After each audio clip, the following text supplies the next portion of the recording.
Hello, Wonder VAs! Magandang hapon po. Welcome to free webinar brought to you by Vein Philippines. If you're new here, hi, I'm Blessy. I'm one of the social media managers here at Vein Philippines, and I'm with my beautiful co-host, the operations manager of Vein Philippines, Ma'am Glenna. Hi, good afternoon, partner, and welcome to our Wonder VAs na weekly na nandito sa ating free webinar brought to you by Vein Philippines. Yes, grabe. Every week yan. Palong-palo. Yes.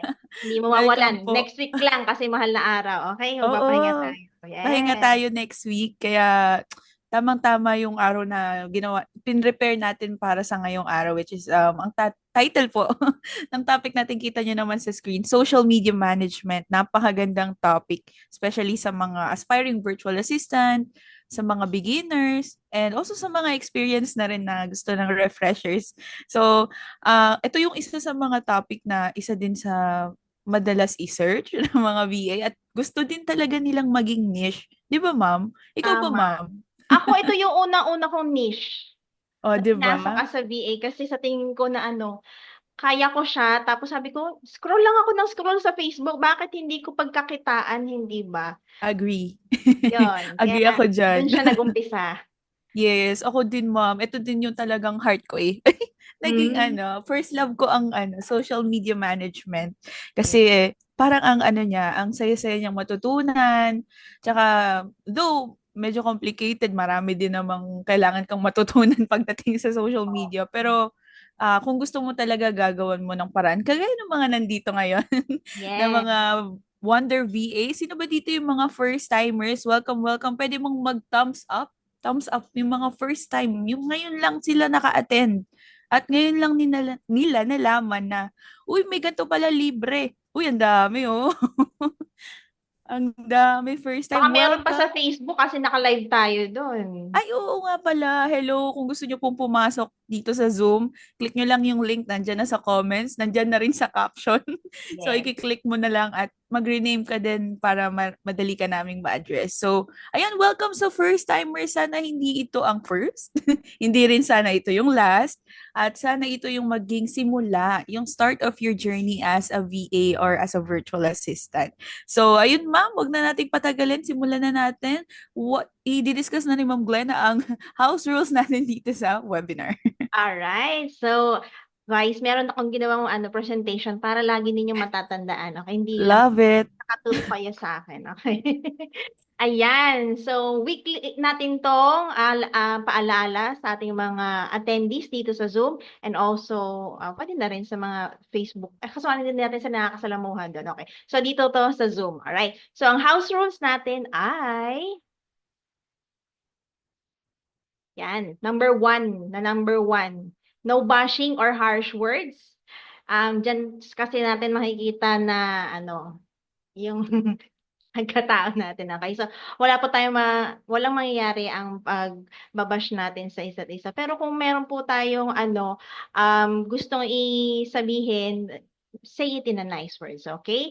So, meron din kasi ditong nagjo-join lang para manggulo. Okay? So, hindi natin sila mafi-filter. So, kaya ganun lang po. No bashing or harsh words. Okay? Number two, please use Q&A tab for questions. Kasi makikita lang po ninyo dyan ay yung Q&A. Sasabihin nyo po na ang ating chat box ay disabled because ang ating chat box ay for announcement and leaks only na coming from the panelists. Kami po yan. Okay? So, mamaya po natin isi-send dyan ang ating kung meron pa tayong mga special announcement. And of course, ang next po natin is please use your real name on Zoom. Para na rin po yan mamaya sa palaro po natin and then para kung sakaling meron po kayong i-raise na question, alam niyo po na yung question ninyo yung nasagot na ng ating speaker. And stay until the end of this webinar for the attendance which is dyan po tayo nagre-refer kung sino ang mga magko-qualify na mabigyan ng free certificate. Okay? Meron din po kaming gine-generate na Zoom report wherein doon po namin na verify kung sino talaga yung matagal na nagstay or parang sumulpot lang tapos hihingi na po ng certificate, okay? Na generate po yun sa Zoom, alright? And also, this webinar is recorded, lalo na dun sa mga latecomers, don't worry. And also, if ever na sa tingin ninyo medyo mabilis yung speaker or hindi ninyo naintindihan yung mga ine-explain niya, pwedeng-pwede niyo pong mabalikan ang recorded ng ating webinar sa ating YouTube channel na later on isi-send po natin ang link for you to replay sa mga na-miss out ninyo na mga topics, okay? So, pinopost po natin yan every Wednesday by our very own Blessy. Alright, so yun lamang po ang aking house rules and enjoy learning, Wonder VAs. Yes, love it. Thank you, ma'am, for the house rules. And I hope ay natandaan lahat ng mga Wonder VAs. Guys, ha, take note. Dahil mahalaga po yan dito sa ating webinar. So since this is free, talagang ito po ay wala kaming hinihingi na bayad. Talagang Mm. ibinibigay po namin ito ng libre. Ayan po ang isa sa mga generosity ng boss namin dito sa Vein Philippines. We wanted to give back to the virtual assistant community and as well to give education na rin talaga sa mga aspiring VAs at mabigyan talaga ng free resources ang lahat ng Pilipino. Yan, Lahat tayo tama. mag-VA na. No? Ayan. So, let's go back na sa ating ang topic for today and also the speaker, guys. Introduce na natin siya ngayon. Our speaker for today is someone who truly walks the talk when it comes to social media management. So, she has worked with multiple brands, helped countless clients grow their online presence, and continues to empower aspiring virtual assistants with the skills and confidence para maging successful dito sa digital world. So dati na rin po siyang guest speaker dito sa Vein Philippines, also in social media management. So this is the part 2 of her discussion. So kung nandito ka last time, saktong-sakto dahil siya rin ulit yung speaker natin for today. So guys, hindi siya magbubukas ng camera, hindi rin siya magbubukas ng microphone hanggat hindi niyo siya pinapaulanan ng heart, ng applause at ng celebrate. Come on guys, let us all welcome our speaker for today, Ma'am Sai Ferrer. Come on, guys! Hello, hello, Sai. Good afternoon. Kamusta ka? Hello. Hello, everybody. I'm Ay, good. Welcome ang back. ganda. Welcome back. Ang ganda. Yay. Ganda ng smile ni Coach. Ayan, Coach. Maraming aspiring, maraming first-timers ngayon and also na ngayon lang naka-attend. Baka pwedeng makahingi Mhm. kami ng konting ano lang, konting background or story. Paano mo nasimulan itong social media management? I actually started doing this, like, working from home or like being a VA when I was like 17 years old. So, I got hired by a friend of a friend, and he was like a CEO. He was building a startup company, and he was based in Canada. And so everything that I've known for since today is because of him, of that person. So I'm still working with him up until now. So yeah, that is me. And he connected me to, I mean, almost all of the big clients that I've worked with. I got affiliated even with like people as big as Tony Robbins, Nick Santonastaso, Dean Graziosi, because of that person. So yeah, I think that will give them a gist of like who I am and how I grew. So Nice. Yeah, grabe. Sobrang excited na po ang lahat na malaman itong social media management and also sobrang gusto nilang malaman lahat ng story mo about you start social media management Mhm. and yeah, the floor is yours, Ma'am Sai. You can now share your screen. Yeah, thank you, Blessy. All right, just share my screen. Here. Okay. Good afternoon, everybody. Thank you so much for being here today. I'm very happy that you guys want to learn, and I'm very happy then na ako yung napili to speak again today because I really really love sharing what I know to everyone. So yeah, I hope you guys are doing good, Chi. And a little bit more about myself is that I just turned 20 last month actually. Parang in denial pa nga rin ako kasi nung pandemic, parang ano pa lang ako noon, 14, tapos now 20 na ako. Imagine, sobrang bilis. But yeah, wag na natin patagalin. The topics we're going to be tackling today are Here, formula of a good content, the hook strategy, and then ChatGPT prompts for social media. All right. Pero before we start with these topics, I have a question for you guys. What content type do you think has the biggest potential to go viral? Do you think is it carousels? Is it quotes? Is it reels? Maybe you can type sa Q&A about what you think is the best content type. Reels. Well, walang nagsasabi ng quote and carousel. But yeah, I do agree with you guys. It's videos or reels. So now, since you guys said reels, now I want to talk about why video content is like more powerful than the rest of other content types. Okay? But before that, I want to share this quote with you from Myron Golden. So, according to him, people do things for one reason and one reason only. Do you know what that is? Can you guess? Can you type in the chat? What do you think? Bakit ba tayo nagme-make ng actions? Like ikaw sa sarili mo, why did you join this? Why did you join this webinar?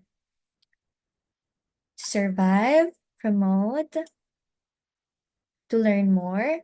Okay. So I'm gonna reveal the answer na. So it is because they feel like it, right? So you actually joined this webinar because you feel like it. So that's the sole reason, according to Myron Golden, why a person takes action. So, you know why? Because as humans as well, we interact with the world in five ways, right? If you know the five senses, tinuturo ito back in elementary. See, we have see, hear, touch, smell, and taste. So, the more senses one can stimulate, the more likely it is for you to get someone to feel something. So, for example, sa content mo, you made them see, you made them hear, you made them taste something or even smell. Di ba minsan may mga parang makikita kayo, kunwari yung mga nagmumukbang, makikita niya parang, ay, natatakam ka kahit pinapanood mo lang siya through their content. Right? So, minsan, kapag nakakanood ka ng ganun, nagagutom ka. So, parang ginugusto mo na ngayon na bumili ng product na yon. So, parang ganito din yung if nakakita kayo, yung mga nagpo-food review sa TikTok, ganyan. Tapos may yellow basket link. Like, sinasabi nila, ang sarap naman ito, ganyan. Tapos parang natatakam ka din kasi it looks yummy, right? Tapos parang napapabili ka din. So, those feelings or like those senses na na-stimulate sa'yo made or like pushed you to do the action. That pushed you to like to check out, 'di ba, sa TikTok. So, kailangan din natin siya i-apply sa it works the same way din sa content na ginagawa natin for our clients. So, here's an example of like a breakdown para makita niyo yung difference. Like, for example, sa captions, you make people see words that make people think, believe, and feel. Then sa carousels naman, you make people see words and pictures that make people think, believe, and feel as well. Pero sa videos, as you can see, merong dalawa dito.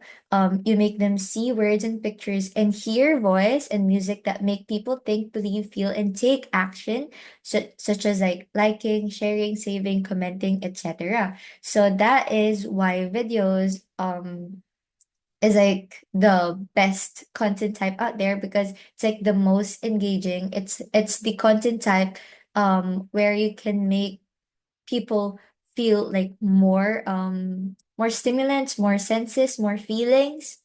And yeah, so when you're creating a video content, always think about this. Okay, what am I trying to get the audience watching it to feel? Like, ano ba yung gusto mo nilang maramdaman sa, ano mo, sa post mo? Like, if you're gonna, for example, you have a client in the food industry, like, you're managing an e-com brand, let's say, bakery, ganyan. 'Di ba? You're gonna, you want the people to feel, hunger, you want them to feel like they are craving, right? So they will buy your client's product, right? So you should think like what certain feelings should we make them feel so they can take the action na gusto mong gawin nila. So you have to position it like that. So that is going to help you position the content then in a way where you direct the audience to your end goal, right? So you should always have the end in mind. Okay. And then another thing is that the most common value content you can give are practical advices. So, ang dami-daming content sa Instagram, sa TikTok, yung parang mga talking head reels, if you guys are familiar with that, yung parang ganito sa akin. Parang nagsasalita sila in front of a camera, they're explaining things, ganyan. Pero, mostly, parang pagod na yung mga tao doon. May ano na, may content saturation na siya. Kasi parang lahat na lang ganun yung ginagawa. So if you still want to post a value content for your client, the most effective one is a practical advice. So if you guys know, I mean, I think everybody knows here kung ano yung practical advice. So practical advice is basically something na pwede mo nang magawa right now to help you pagkasabi ko pa lang sa'yo.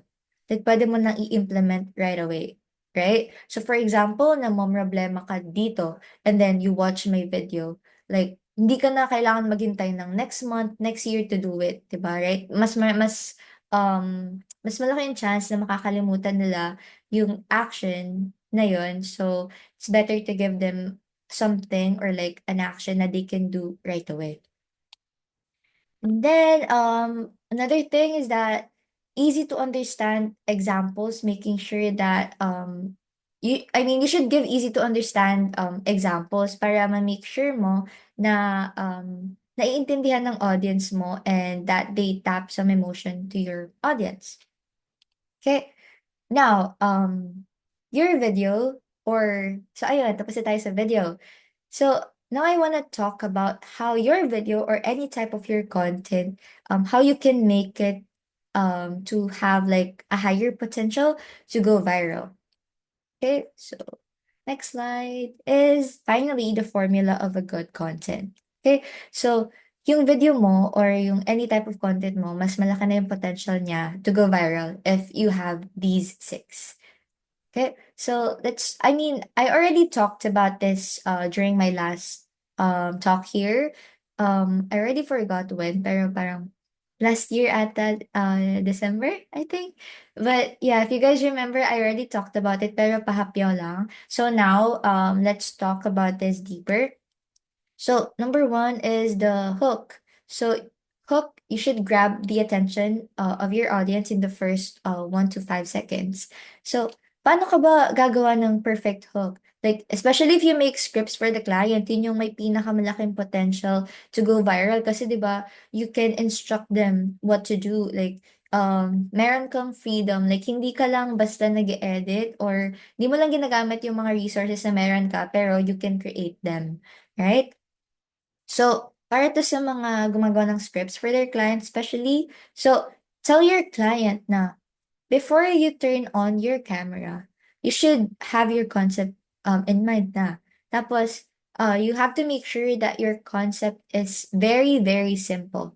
What I meant by simple is that it should be simple enough that a 5-year-old could understand. So if a 5-year-old can't understand your content, then it is not simple enough. It's not comprehensive enough, right? So some examples would be like if I say like my child is a demon, like how to clean your toilet. My grandpa needs kidney. There's a there's a family of raccoons in the bushes. And then, yung mga bad naman would be like, ito yung mga overly complex na premises, such as like, grandpa doesn't like the surprise next door, revenge on my husband's prank, nobody liked him until she came around. So those are badly written. So, and then you should make your client to show their content something unique, surprising, or shocking. So you have to through your audience, like throw your audience off. Like, di nila expected na gagawin mo, right? So, if you pour tequila in a coffee pot, that's very unusual. And then, if you drop $100 bill into sizzling oil, that's unusual. And also, if you cut a bike in half, that's gonna be unusual.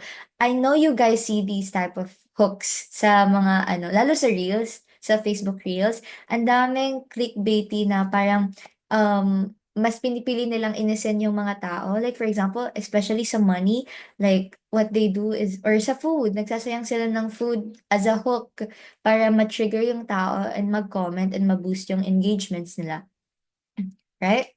So, and then another thing is that your client should show, or I mean, even you should show and you should not tell. So, what I meant by this is that, you should make the audience see, like for example, let's see the convict running from the police. Let's see the teacher stealing money from a student's backpack. Let's see something happen that you don't have to tell the people that, uy, ano, parang tumatakbo siya, right? Parang nakikita nila. Pag nakita nila, naiintindihan na nila, the less you talk, the better. Okay? So, and then, of course, your client should also set up a good lighting. So, kasi yung lighting, it should face the subject of your video, and then you should tell your client to avoid harsh shadows, backlight, and reflections. Kasi kadalasan, hindi nag-engage yung mga audience kapag very poorly setup yung camera, ganyan, mahirap makita, masakit sa mata, may mga ganon, right? And then, parang nagmumukha ring unprofessional yung client if like hindi nila kayang mag-setup ng maayos na what they call this, na lighting. And then, choose a simple background. Ayun, avoid cluttered areas, busy wallpaper, and outdoor scenes with complex background. Kasi 'di ba, ang gusto mo, yung subject mo yung magpa-pop. So if you have all those complex scenes or all those complex things in your background, syempre parang makukuha din nila yung attention ng audience mo. And imbes na sa'yo lang nakafocus, parang nahahati yung attention nila. Okay, so the first second of the video. So begin with a simple shot, as I've said kanina nga. One person doing one thing is great. A close-up of two objects interacting is great, but three objects is too much. Three people is too much. So wag mo nga hayaan na magkaroon ng what do you call that? Ng sense overload yung tao kasi dapat one thought at a time lang. Alam mo naman yung mga attention span ng tao ngayon when it comes to social media, right? Like ikaw nga kapag for example, hala may ad, sige scroll na ako, ganyan. Parang nakita mo, ang tagal niya namang i-reveal kung ano ba yung secret niya, scroll na ako, right? So, wag mo silang nga hayaan na parang maiba yung, ma-shift yung attention, ma-sensory overload. So, yeah. And then, start in the action. So, pagkasimula pa lang ng video, let's say, yung tequila napupunta na agad sa coffee pot, yung $100 bill mo nasa hot oil na agad. Tapos, yung grandpa nasa, ano, parang tinataas niya na agad yung birthday cake sa taas ng ulo ng police. 'Di ba? Parang ano, parang very unusual things na parang, ha, anong ginagawa nito? You know? So, yung mga starting actions na yon should take at least 4 to 5 seconds. And then, don't move the camera. So, you should tell your client or if you are filming, keep it still for at least like a few seconds to let the brain comprehend what's happening. So, ang dami kong nakikita actually na videos sa social media na parang sobrang bilis ng pangyayari na parang, "Ha, ano nangyari?" Parang hindi ko na-gets. Kailangan ko pang balikan para maintindihan ko. So, 'wag mong gagawin yon when you're filming. Like, do not, pan to the right or left to get more people in the shot. So, you should construct a shot such as that you can see everyone at the same time, so you will not need to move the camera at all. And if you need to move the camera at the start, it should be very slow, or it could be like a very slow zoom or pan. Should be slow and steady. And then the first 15 seconds naman of the video seamlessly flow into the second action or plot point. So build into the first thing you introduced already, like, or the second thing or person should be added to it. So ayun nga, do not swing the camera away to find the second thing, like to find the yung susunod na scene. Like for example, if somebody walks through the door to greet your main character, they have to enter the frame right where the camera is. Hindi yung camera yung mag-a-adjust sa kanila. And then, make it clear where your video is going. Like, mystery is okay, but confusion is not. Right? Like, a confused mind will scroll. Like, by 10 seconds in, people should know what they are watching and what they are waiting for. Okay? And then, should establish high stakes. What I mean by this is like, for example, some random guy I don't know is getting to get water dumped on his head. I don't care. Water is easy to dry off, but if it's a bride in a wedding dress about to get like a cup of red wine throw at her, like the stakes are a lot higher, right? Do you understand that? Like, I don't have to know the bride myself to want to see how that plays out. What I meant by high stakes is that like parang mas high yung risks, mas high yung mga nakasalalay. Like yung example ko nga, Tagalogin ko lang. Yung unang example is that some random guy is bubusan ng tubig sa ulo niya.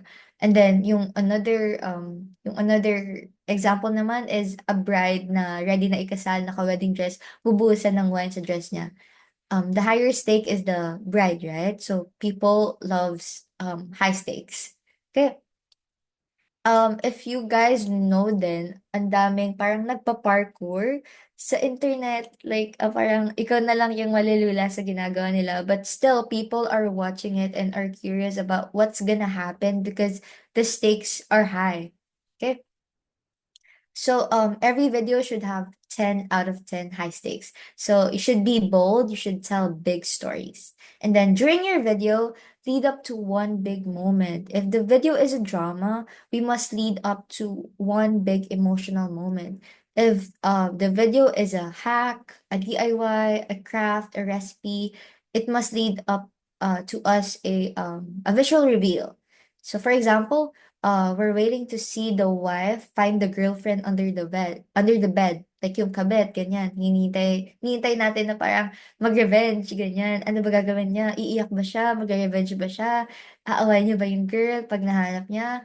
And then another example is that, for example, nagwe-wait ka na mak-cut open na yung steak ng chef. Like, syempre yung in-expect mo or like yung question sa mind mo is that, naluto ba siya? Medium rare ba? Burnt ba? Right? And then steadily move towards the video's main objective. So no side steps, no subplots, constant momentum towards the one big moment. So according to Facebook's new watch guidelines, they only want to see steady movement to the goal. So the guy should not be removing his sweater slowly. Instead, give him 5 sweaters to remove at a regular pace. So you should subdivide the steps that bring you closer to the goal. So ayan yung tinatawag natin na mini payoffs. Okay? The next is suspense. So suspense is actually my favorite part because it keeps the viewers engaged by building curiosity. So this is the part of the craft that leads to the most earning potential, and it separates good creators from the most viral creators in the world. So you want to make your viewers feel like the payoff that you've alluded to in your hooks is going to happen in any second, that they cannot miss it. And you should never mention time.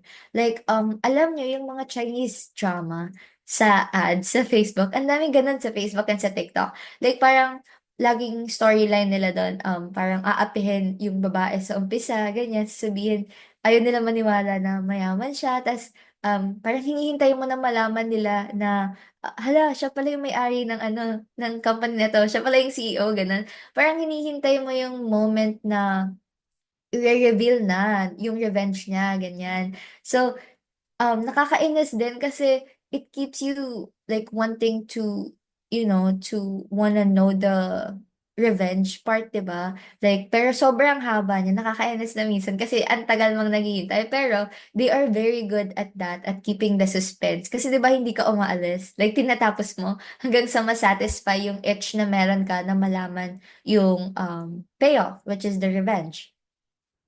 So yeah, payoff again is where you deliver the moment that they are waiting for. So the end of your video where the viewer decides whether they like or dislike your video is the payoff. So bakit nga ba ginagawa nila yung suspense na yan? Like yung dun nga sa Chinese dramas. Ginagawa nila yan kasi the longer the watch time, the higher the engagement is. Like it tells Instagram na or like Facebook or any other platforms na, okay, this content is good. We should push it to more people kasi a lot of people are spending a lot of time consuming this content, right? And also, aside from that, aside from it making your content viral, it also has like monetization opportunities. Like the longer your video on Facebook or any other platforms, the higher the pay of the platforms. Like for example, say Facebook, kapag mas mahaba yung video mo, mas mahaba yung watch time, mas maraming ads, 'di ba? So mas maraming bayad, right? Um and then the stakes, ayan ulit, make them care enough to stick around.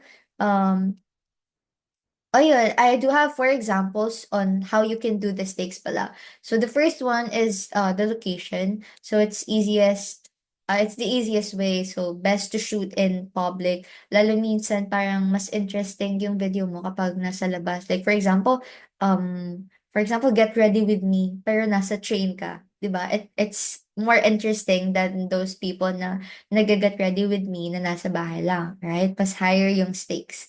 And then, props, mas okay kapag seasonal. Like for example, ayun, Christmas. Tapos parang props mo, nakasuot ka ng Christmas tree, right? And then, wardrobe. Changing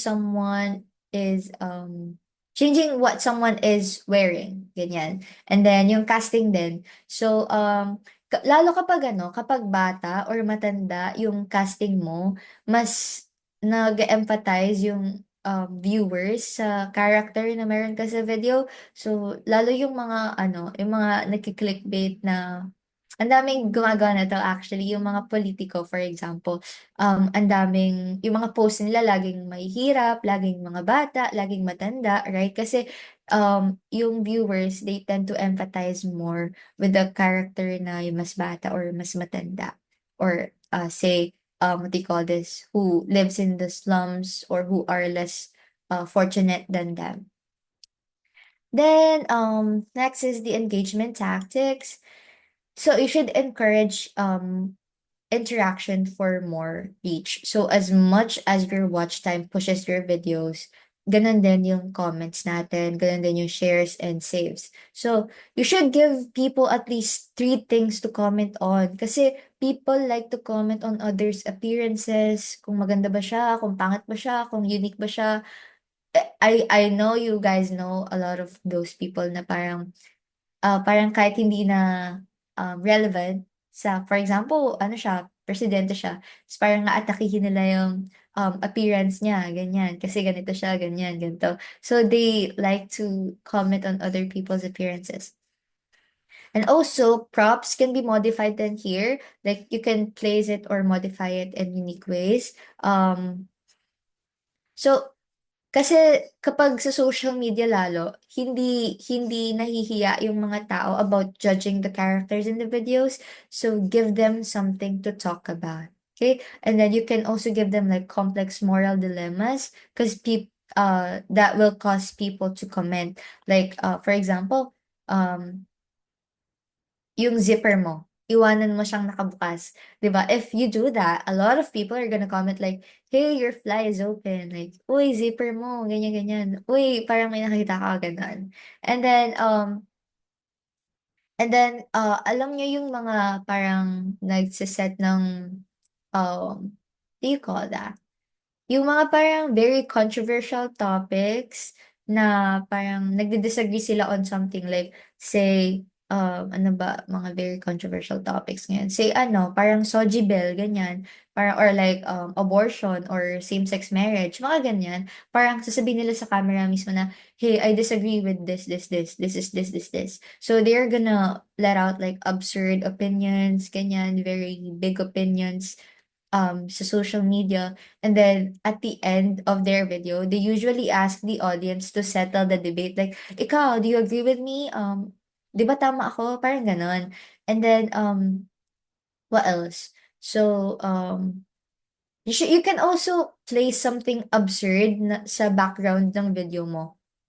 Like, say, for example, yung kay Bretman Rock. Like, if you know Bretman Rock, lagi siyang may background na mountains sa ano niya, sa videos niya. And also, yung mga parang, may mga creators din kasi na, what do you call this? They like to put nasty, I mean, I would say nasty, but it's more like kinky. Sorry for the word. Sorry for the word. I'm not sure if this is allowed, but yeah, just for the sake of using it as an example, they use like sex toys sa background nila. Tapos papansinin ng audience na kunwari hindi nila nakita, ay hala, andiyan pala yung ano ko, 'di ba? Parang ganun. Then magko-comment yung audience na, yun na yan, ganyan, ganyan, 'di ba? And then it pushes the engagement. So, yeah, and then you can also wear a controversial shirt intentionally or like gumamit ka ng utensil ng mali. Like for example, if you know Kendall Jenner, nag-trending yung ano niya, yung video niya na nagka-cut siya ng cucumber. If you don't know that, you can search it up. Kinakat niya yung cucumber and it's not like the most common and traditional way to cut a cucumber. So it went viral. It got trending kasi very unusual. Right? Like parang tingin ng most people, mali yung paggamit niya sa utensil. And then when I say a controversial shirt, ano to like lalo sa mga idols, like a lot of K-pop idols are getting flamed because of this. Because of them wearing controversial shirts na parang may swastika or something. So ayan, mga ganyan. And then can also make like blatantly false claims about a topic. Like for example, say trending itong isang bagay na 'to. Ta's parang magsisinungaling ka sa audience na parang sabi mo, "Hala, parang dati ganyan, ganito, ganyan." Ta's parang papag-usapan na 'yun ng tao sa comment section mo kasi you're obviously lying. And then, always end with a subtle CTA.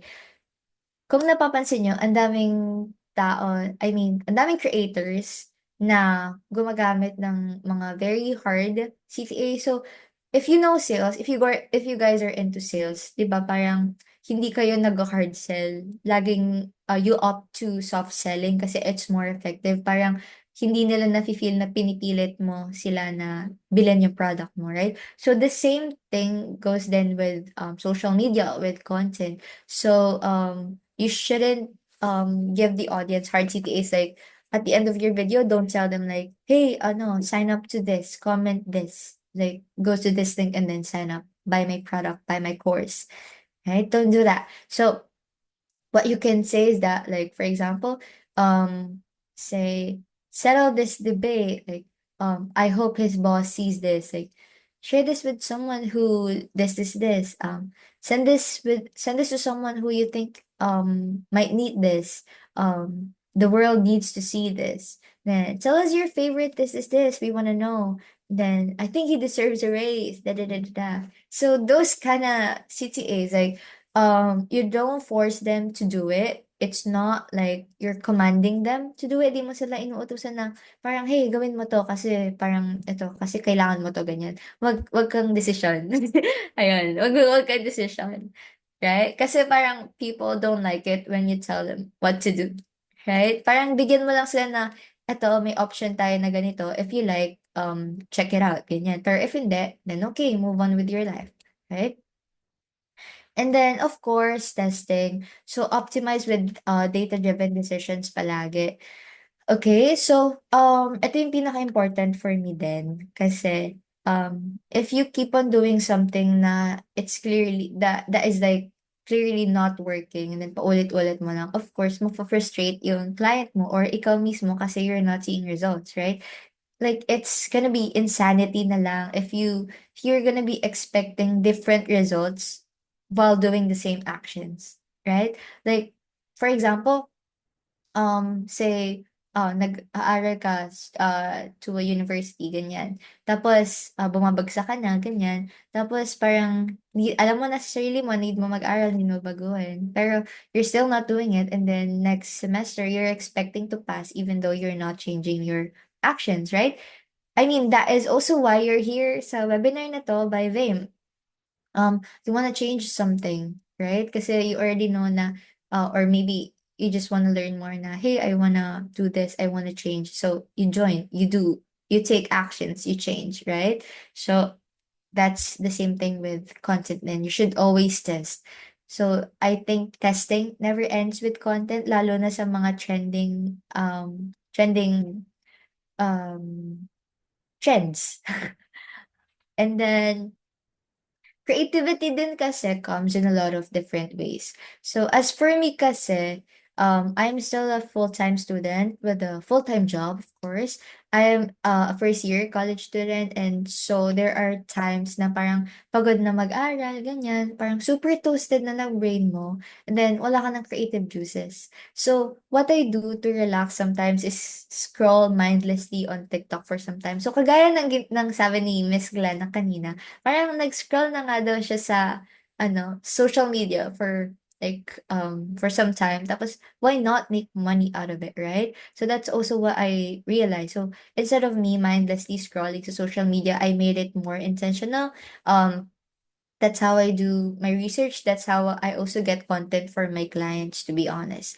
Because research is a game changer in social media. So I'm gonna teach you guys a trick or a tip. So what I do is I get a viral piece of content, like, kunwari may viral trend, ganyan. Tapos, what I do is that I dissect parts of it and make it a template so I can use it again for a brand new content, no matter what the niche is. So, let me just pull up my example. So here, for example, this one. This is from a viral video on, I think, TikTok, if I remember correctly. Parang nagdi-discuss siya about occupation, gender, business title. So, ginawa ko siyang template na pwede kong gamitin sa iba pang niche, right? Sa iba pang industry, sa iba pang field. So, for example, if I was a occupation, gender, business title with a number, a month, niche, budget, I would highly consider this strategy, and no one's doing this stuff right now. So, kapag fill out mo na siya, for example, for your client, if I was a brand with a $10,000 a month marketing budget, I would highly consider this strategy, and no one's doing this stuff right now. That's like an easy content piece. That's already like a hook, right? So maybe you guys can do this too. If you see something viral on social media, think of how you can what do you call that? How you can curate that content, how you can templatize that content so you can use it for your client or even for yourself. So another example is this. Number, business or niche or professional title, mistakes I've made with clients I wish I could take back, and that you should call out your own. Business, niche, professional title, 4. So here's how I used it. So 4 therapist mistakes I've made with clients I wish I could take back, and that you should call out your own therapist for. Right? So it can be about the mental health industry, it can be about health industry, it can be fitness. So you can actually use those templatized content or hooks that you got from a viral content or I think anything actually. So this is the last example for that. So this is a script to use when person, client, ideal client is trying to, and then you're gonna say a common situation that you're trying to avoid or don't know how to go about in a constructive way that leads to your desired outcome. So this is how I filled this out. So this is a script to use when your partner is trying to have a conversation with you and it's not a good time for you to have that conversation. Okay. So yeah, I hope you guys can use that tip. And then the last topic that we have today is, oh wait, not the last, second to the last. I mean, hook strategy. So there can be a lot of hooks in a single reel. So there are actually 4 types of hooks that I'm gonna teach you guys. So this is very simple, actually. So number 1 is a verbal hook. So this is just like what you say or like what your client says. It can be like a question or yeah, anything they say at the beginning of the video. It can also be like a voiceover, can be a talking head reel, anything they say actually. And then number 2, written on screen text hook. So it's the text hook. Um, these are like the titles or like the headlines that you see. Like for example, parang may video ka na nakita. Tapos 'di ba, ang pinaka-common diyan is may text tas may white background tapos may black na font. Yung mga very easy to read na text hook, tas parang nakalagay dun yung tungkol saan ba yung video. Like for example, "Oh my God, kawawa naman siya," gano'n. Ta's parang, "Ha, sinong kawawa?" Ta's parang that will also make, make you curious about what the content is about because it already gave you the gist of what the content is about. Parang it works the same way sa thumbnails ng YouTube. So if you guys are familiar with the thumbnails sa YouTube, very clickbaity siya. Like for example, yung mga thumbnail sa YouTube laging may text, 'di ba? I mean, di naman lagi. Usually meron, tas more like visuals yung nandoon. Parang kunwari ano, parang lalaki nahulog sa kanal, ganyan. Tapos parang hihintayin mo, parang ha, may nahulog sa kanal. So alam mo na agad yung mangyayari. Parang magugustuhan mo na agad yung content, then hihintayin mo na yung payoff, right? Which I discussed earlier.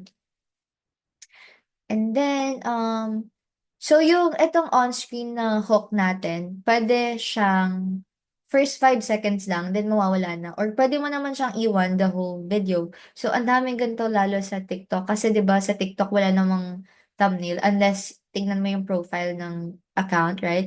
Ganun din sa IG, and Facebook Reels, right? Ang una mo makikita usually is yung on-screen na hook, na text hook. Then number 3 is the visual hook. So this is the thing that they first see. Ito yung background, ito yung quick motion, changes of frames or animation transitions. So basta ito yung pinakaunang nakikita din nila usually. For example, parang nakita mo yung babae nagbububad tapos nasa tulay, ganyan. Tapos tatalon na pala. Tapos yung text hook mo, ano parang parang, "Oh my God, what is she doing?" Ganyan, right? So, next is the caption hook. So this is actually so tapos na tayo sa parang I mean verbal hook, written on text hook, and then visual hook. So pwede niyong pagsama-samahin yan, I mean itong lahat na 'to oh wait, I said 4 types of hooks, but there are 5 here. Sorry for that. But yeah. That was my bad. Sorry, guys. But, yeah, going back, yung 5 hooks na 'to puwede niyong isama sa isang video lang, sa isang content. So, the more hooks, the better, actually. So, ayun nga yung gaya ng sabi ko kanina, there can be a lot of hooks in a single reel. Kasi 'di ba kapag parang verbal hook mo malakas na, ta's may written ano ka pa, I mean text hook ka pa, ta's may yung visual hook mo din malakas pa, ta's they blend together well, the audience will tend to like finish the video and engage to it. And then going back sa caption hook, it's your last chance to hook them in. Kasi kapag yung mata ng audience or like yung attention nila nag-wander na during the video. Parang yung iba nagbabasa ng captions, nagbabasa ng comment, right? So dapat yung caption mo is pakak din. Like, very hooky din siya. Parang it can ano din, it can give them a curiosity gap or like an interest then to watch the video pa ulit. Um, and then audio hook.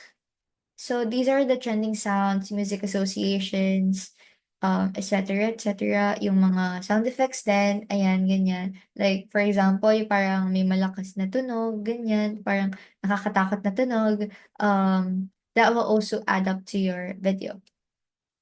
So, next, oh wait, this is actually the last thing that I want to share with you guys. So this is just gonna be, this is like a bonus. Parang, I just want you guys to take a screenshot of this.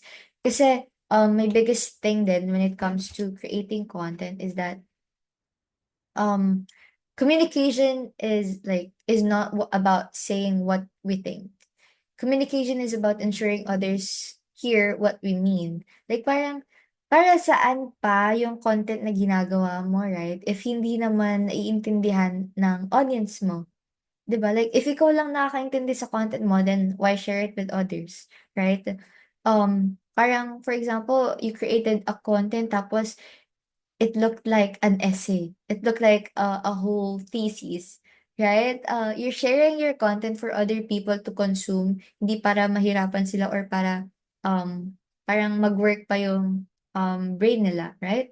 Kasi your brain actually burn calories then. So your brain burns calories when it has to think hard. So if your content is too difficult to understand, people will have to put in extra effort para ma-process yun, right? So parang this makes them more likely to scroll away instead of staying to watch. Kasi 'di ba, at the end of the day, most people are scrolling on social media for leisure and entertainment, hindi para mag-work pa yung brain nila, right?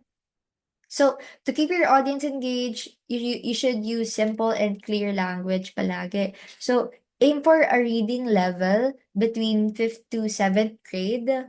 Ayun nga yung sabi ko ano din na parang if a 5-year-old can't understand your content, then your content is bad. So, but that doesn't mean na gagawin mo siyang childish. You just have to make it easy to comprehend. Pero if you're unsure, you can check it through ChatGPT.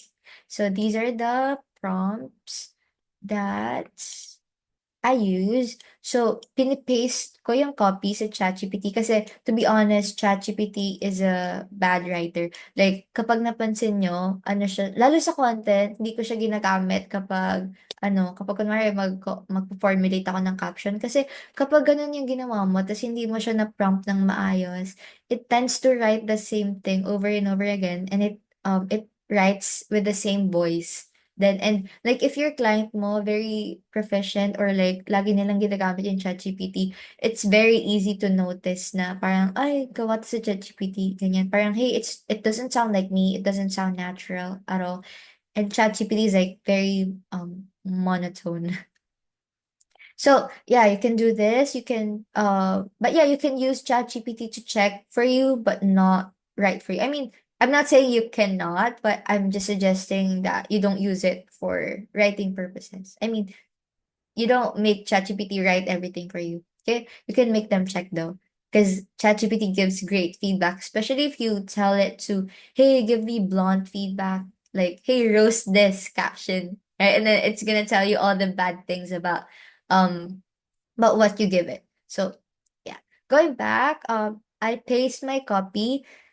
What I meant by copy is yung text or like the piece of text na, for example, caption, ayan, na gusto kong ipa-check sa ChatGPT. And then I asked it this, like, what grade level language is this? And if it is above a 7th grade reading level, give me insight as to why it is. So, parang hindi mo lang tinatanong na parang, okay, ano to, like, anong grade level yung nakakaintindi dito. Parang binibigyan mo na rin siya ng next step na parang, okay, kapag ganito yung sagot mo, gawin mo to. Right? And then, nagtatanong ka na rin agad ng feedback kung bakit ba ganun yung response niya or kung bakit above 7th grade siya. Okay? And then, another prompt, kapag sumagot na siya, ito na yung next prompt mo. Parang sunod-sunod to. When you use it, try to use it na sunod-sunod. Okay? So, and next thing you say is that, please change the following into language that is below a 7th grade reading level, and then give me 5 alternatives and examples for each. And then here, parang para mas ma-learn nung AI yung voice din ng client mo, bigyan mo siya ng mga words na parang goods na sa'yo dun sa ano niya, sa chinange niya, na parang, okay, wag mo na tong palitan, goods na to sa akin. Kapag ginawa mo yon, parang i-retain niya yung mga sinelect mo na statements or phrases sa loob ng copy, and then change niya lang yung mga natira. Okay, so ito yung example. Please change the following into language that is below a 7th grade reading level, and then give me 5 alternatives and examples for each. So, organic and wholesome meats. So, let's say, these are like, oh yeah. Do not replace the client's common word sentences or phrases, etc. Kasi at the end of the day, the most important thing is for you to sound like your client. Kasi you are not the owner of their account. You are just an extension of their account. So you have to put yourselves into their shoes. You have to talk like them. So you have to learn them. I mean, mas madali siya actually if e-com brands yung handle mo. Pero if you're working with personal brands, like yung mismong account ng tao yung ina-handle mo, that's like, mas mahaba yung learning curve niya. So, yeah. And then, after these two prompts, replace the words, sentences, and paragraphs with the suggestions given, and then go over the two prompts again until there are no words, sentences, and paragraphs above a 7th grade reading level. So, hindi naman kailangan 7th grade reading level palagi. So, it depends pa rin sa client mo. Like, say, yung client mo, may target audience na bata. Syempre, you're gonna up to a lower grade reading level, di ba? And then, ganun din kapag yung client mo is, ang gusto niyang targetan yung professionals lang or like yung mga ganito, may masters dito sa, say, communication or literature, mga literate na people yung target niya. So, tataasan mo naman ngayon yung reading level. So, yeah, ayun, as I've said here then, you can use the two prompts ng paulit-ulit until satisfied ka na, until wala ng parang words or sentences na parang mahirap intindihin. But yeah, I think that sums up the end of my discussion. Just checking the comments, Mhm. So, magpapalaro muna tayo before, the Q&A. yeah, Yeah, okay. mag-question and answer. Hold on. Okie dokie. Okay, sorry guys. Thank you so much for listening pala. I hope you guys do learn something from me. Yes. Alright, so magpapalaro tayo, and guys, kung may mga questions kayo, iset aside nyo muna kasi baka matabunan yan dun sa magiging pag-send ninyo ng sagot dito sa Q&A. Okay, so hold nyo lang muna, isa-send yan after ng game. Okay, so sino na ba dito ang laging prepared para sa mga palaro?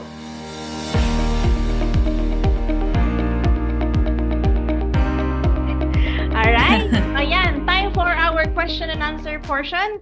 Back to our speaker for today, Miss Sai. Are you here with us? Yarn. I'm here. So yan guys, yung mga Yes. na-postpone na questions ninyo, ayan, pakisend na po dito sa ating Q&A tab.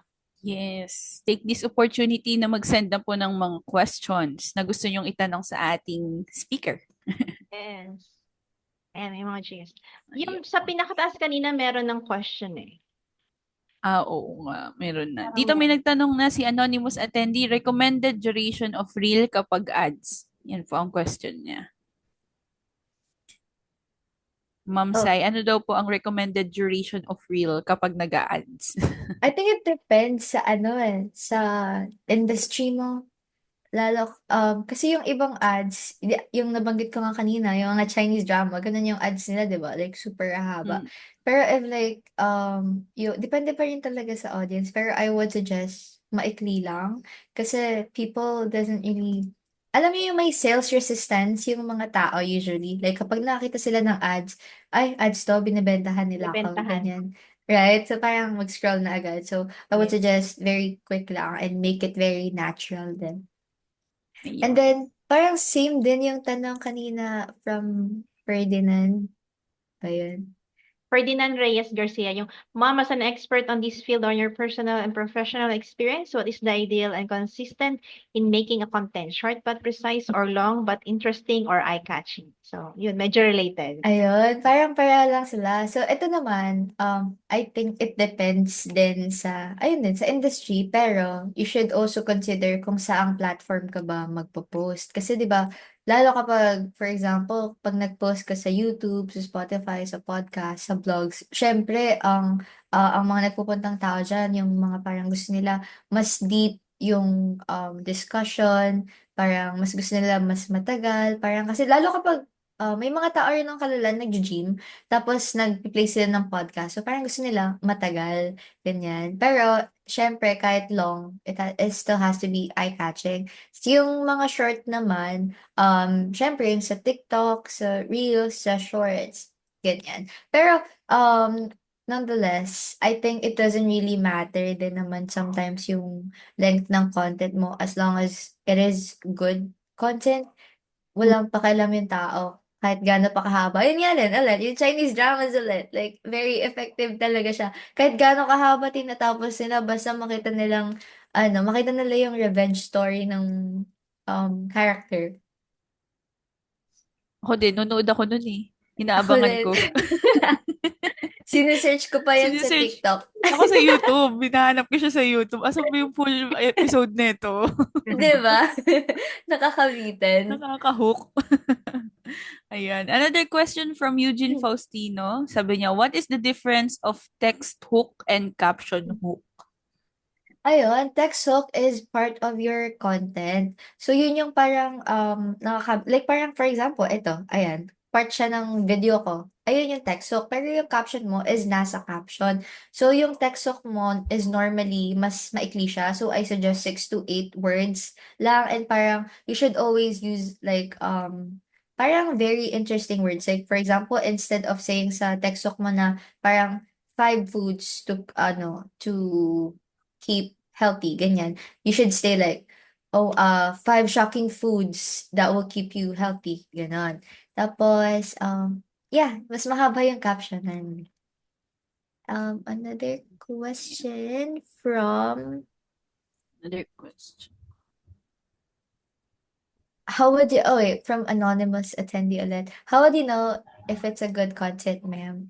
Kahit they're not our target audience, they find it interesting. So this is a good question then. So, you mostly see kung good content ba siya based on analytics, of course. A lot of social media platforms will tell you like the watch time, the clicks, the likes, the comments, the shares. So each and every engagement will tell you something. Like for example, if this has a lot of comments, it means it is engaging. If it has a lot of likes, it's likable, ganyan. Pero, yung other question mo naman na kahit hindi siya target audience mo, they still find it interesting. The strategy for this kasi that I do then when it comes to social media marketing is that I make the content like more general instead of like parang very niche down siya. Kasi kapag very niche down yung audience mo, parang limited and very specific people lang yung natatarget mo and yung binibigay sa'yo ng platform. Pero what you can do is like, you can go broader. Like for example, yung client mo is from the fitness industry. Like, nag-specialize siya sa mga workout, ganyan. So the fitness industry is a sub-industry under a larger industry pa, right? Like it's inside the health industry. Like inside the health industry, merong food, merong mga diet, ganyan, merong fitness. So what you can do is make a content about the whole health industry, not just sa fitness industry. Kasi most likely, yung mga people na interested sa related industry na meron yung audience mo, I mean, yung client mo, is like, interested din sila sa niche na meron ka. So, that, and, oh wait, how many questions pa? Sorry. Siguro kahit mga top 5 na, ma'am. Sige, go. Yan. Okay. Hi, my niche is real estate VA. Do you have tips to boost my client's business page followers? For context, I post photos of properties. Kapag dito naman, real estate, I used to handle a real estate account then. So what works really well is that you put what do you call this? A personality ng client mo dun sa pinopost mo. Like for example, yung ano, photos of properties works din. Pero anong photos ba pinopost mo? Like pinopost mo ba? Like binibenta mo yan, ganyan. You shouldn't do it like that. You should do it like parang ito yung property before, tas ito na siya ngayon. Or like you post about the features or like the good things that they can get. Especially, ano, very appealing yun, lalo na sa mga adults. Like, even me, ang dami kong sinesave sa IG na parang magagandang bahay, ganyan. Hala, gusto ko to, ganyan. Ang ganda ng design niya. Right? You should, when it comes to houses, ganun yung pinaka-appealing sa audience. And you should also, like, post, if alam mo, yung parang nagmo-mow ng gardens, you should also post yung parang construction, kung meron man, yung construction, videos ng ano, alam mo yung nagta-time-lapse na nagmo-mow ng backyard, ganyan, or like nung front ng houses. Parang, di ba, binibideo niya lang yung sarili niya. Tapos parang it's very satisfying to the people and then they finish it hanggang sa huli. Tapos, yeah, pero it still depends to your client din kasi if they are open to that. So, pero, I mean, at the end of the day, you are the expert. You should position yourself as the expert kasi that's why they hired you. So, kahit na preference ng client mo yun, tapos sasabihin nila sa'yo, ay, gusto ko maraming followers, ganyan. Pero you think na if hindi mo to ginawa, hindi ka magkaka-followers, you should, ano, parang paglaban mo yan sa kanila. Don't make them tell you what to do kasi they hired you to do it for them. Okay? Another question. Um, Ayun. Miss Cypress, as a social media manager, can you give tips if there are violations on the content you make? Like if a flag ni Meta or TikTok yung mga content, how do you make past that obstacle? So, una, syempre, titignan mo kung ba't ba na-flag. So, minsan kasi sa profanity din, minsan may mga haters lang yung client mo. Mm. Pero, kadalasan kasi, na-flag, lalo sa TikTok, or sa Meta, yung mga content na parang nire-repost mo. Parang na-post na siya dati, ganyan. So, what you can do for this is that sa editing style mo. Like, kapag napansin mo, yung iba nilalagyan nila ng Subway Surfer sa gilid. Pero, parang ang unprofessional kasi nun. So, what you can do is, sa editing mo, you can blur the logos, you can adjust the color grading, yung mga hindi napapansin. Tapos, the biggest thing you can do is to mirror the video. Kaya pag napapansin mo, yung mga TV shows na pinopost usually sa social media, naka-mirror siya para the app, the platform won't detect na parang, hey, parang na-post na to, parang it looks different, yun. So yeah, I think that is it for the questions. May konting tweak. Mhm. Oh wait, are there more? Um, Sagot na ba yung kay Renfe Colliantes? oh, how often should a business wait, sana ulit. Sorry, nawala. How often should a business post on social media for optimal engagement? I would suggest 2 times a day. Depende pa rin kasi sa business na meron ka. Pero I suggest the more, the better. Kasi kapag, pinaka-importante kasi talaga sa akin is yung testing. Kasi the more you post, the more you get numbers, the more you get analytics. So the more numbers you get, the more it tells you something, the more you learn. So, that. Ako may additional question ako. When your client is based in like for example US, as Mhm. magpo-post ka, are you using a VPN or wala? Ayun, very important yung VPN. Kasi kapag, kunwari, binuksan mo account nila, tapos, hindi ka naka-VPN, parang maruruin yung algorithm ng account. Tapos, may chance din na parang Alam niyo sa Instagram, merong three dots doon. Tapos pag pinindot mo yun, merong about this account.